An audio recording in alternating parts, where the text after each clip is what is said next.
communication policy, and work with staff to develop your social media policy, because the chances are they know more about it than you do. Now, it's a good idea when there are individuals, particularly people like me that tend to go off on tangents quite a lot, to put a disclaimer in the personal social media accounts, just to let people know that not necessarily everything that comes from that individual's account are the views of that arts organisation.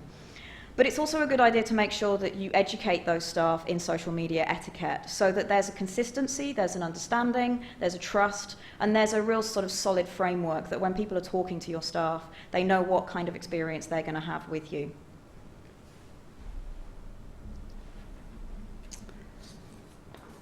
So, building word of mouth.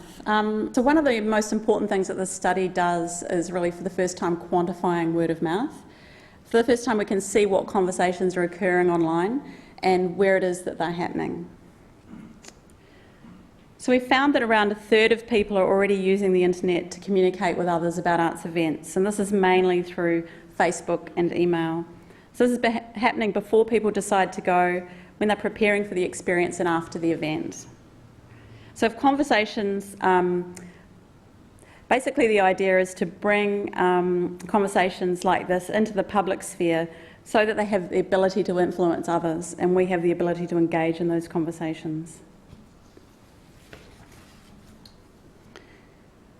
In terms of social media, we found that more than half of arts audiences use social media in relation to an arts event in the past 12 months. So the key stages are in the research, preparation and after the event. So the main social media is Facebook. So the grey basically shows you the proportion of arts attendees who used Facebook at each stage of the event. So you can see that 41% used Facebook after the event at the bottom. And this is followed by YouTube, online forums and blogs. So the results for Twitter are very different to Facebook, and I was a bit surprised by them, to be honest.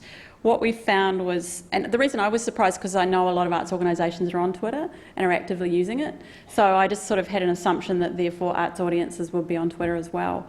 But what we found through this study was that essentially very few arts audiences are on Twitter, so only 1 in 4 have ever used Twitter, and half of those with a Twitter account no longer use it. And you can see on the right, basically over half of the organisations we fund have a Twitter account. So basically what this means is that the strategy for getting the Twitter messages out just needs to be a bit different. Essentially,